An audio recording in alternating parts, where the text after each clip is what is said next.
चमचमीत कुरकुरीत असे बोंबील बनवूया. बोंबलांना मीठ लावून घेतलेलं आहे आणि सगळं पाणी काढून घेतलेलं आहे. इथे मधून बोंबील मी असे कट करून घेतले आणि सुती कापडामध्ये आपण 15 ते 20 मिनिटं ठेवणार आहे, जेणेकरून सगळं पाणी निघून जाण्यासाठी आणि त्यामुळे बोंबीलसुद्धा कुरकुरीत होतात आणि थोडी जड वस्तू ठेवायची आहे, जेणेकरून सगळं पाणी निघून जायला.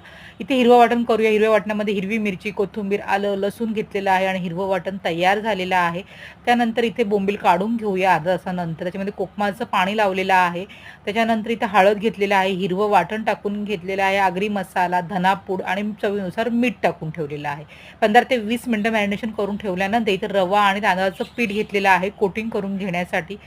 तेल टाकलेलं आहे तव्यावरती, कढीपत्ता आणि मस्तपैकी आता हे रवा आणि तांदळाचं पीठ मी बोंबिलला लावून घेतलेलं आहे आणि आलटीपलटी करून घेऊया. आपले चमचमीत कुरकुरीत असे बोंबील तयार झालेले आहेत. मीडियम टू हाय फ्लेमवरती हे बोंबील तयार झालेले आहेत. तुम्ही बघू शकता मस्त कुरकुरीत असे बोंबील तयार आहेत. चला तर मग खायला या.